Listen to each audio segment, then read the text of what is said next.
Chris with Greenleaf Landscaping. Today I'm going to talk to you about my 5-step process to getting a green lawn. So everybody wants a lush green lawn to be the envy of all your neighbors, and I've got a 5-step process to hopefully get you there. My first step is irrigation. Kind of the concept here is don't waste any time or money doing other things on your lawn until you can irrigate it correctly. You'll just be wasting time and money.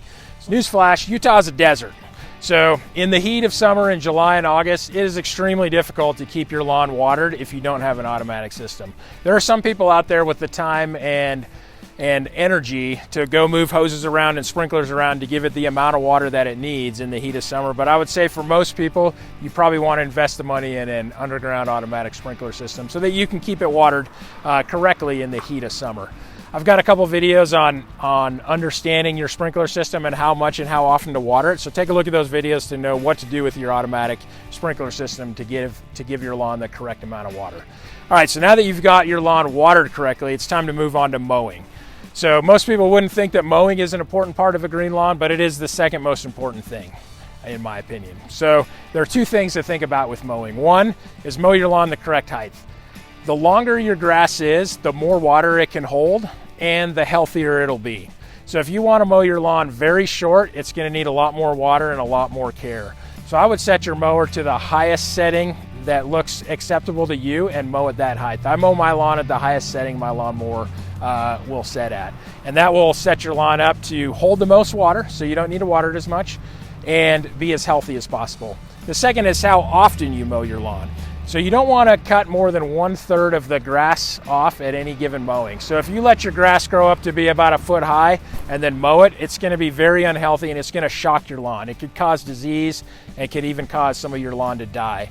So you need to mow your lawn as frequently as necessary so that you're only cutting 1/3 of that lawn leaf to keep it as healthy as possible. The next step is weed control. So I've got weed control before fertilizer. The concept is that if you put fertilizer on a weed-infested lawn, you're going to grow the weeds and not the lawn. So let's think about weed control first, even though you'll probably do these things you'll probably do weed control and fertilizer at the same time.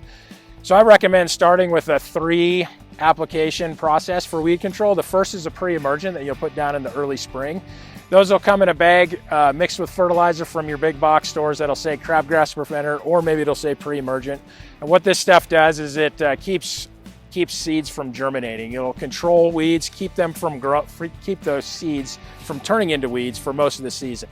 The only time you don't want to put down the pre-emergent if you intend to overseed that spring, since that pre-emergent will keep the grass seed from germinating as well as the weed seeds, and it'll be a waste of money to do the overseed. The second 2 applications are post-emergent weed control, so weed killer. Make sure you use a weed killer that is safe for lawns. Most of the stuff at the big box stores will say clearly on it that it's safe for lawns. It's a different chemical. It only kills broadleaf weeds and it doesn't kill your lawn. All right, so now that you've got a watered lawn that is mowed correctly, that doesn't have a lot of weeds, now you can think about fertilizer, even though you probably will do the fertilizer at the same time as the weed control. So I recommend about 4 applications of fertilizer a year. That'll give you about 4 pounds of nitrogen per 1,000 square feet. The easiest way to do that is the granulars that you can buy at the big box stores. All right, so now that you've done those 4 steps, you probably have a pretty green, pretty nice looking lawn. We can move on to step 5, which I call luxury treatment. So you don't even have to do these steps. It's just some added things you can do to make your lawn look just that little bit better. So first thing is aeration. So what aeration does is a machine will come in and it'll pull out plugs of dirt from your lawn and then spread them around your lawn. What that does is it opens up the soil, it relieves compaction, and it'll actually help level your lawn a little bit too. Times to do that are in the spring and in the fall. Don't do that in the heat of summer when your lawn's already stressed. Second thing is overseeding. So every couple of years, it's a good idea to overseed your lawn just to get a fresh infusion of new grass seed.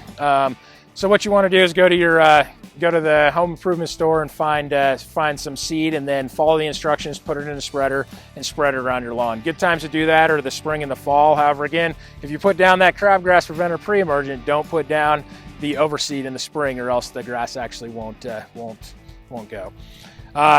Follow the instructions on the bag. You will need to water your lawn a little more often to get those seeds to take up. Next thing is soil amendment. So you've added new grass seed to your lawn. Now you can improve the health of the soil. So if you go to some of the better stores, IFA or Cal Ranch or Anderson's, you'll find some soil amendments out there. Different types are humates, which improves the health of the soil. A wetting agent will improve the health of the soil, among a couple other things you can find there. So now you're improving the health of the soil. Last thing I'll talk about is top dressing. So if you've ever walked on a golf course, you've noticed how smooth and level the grass is, and you wonder, how did they get it this way? They do it by top dressing.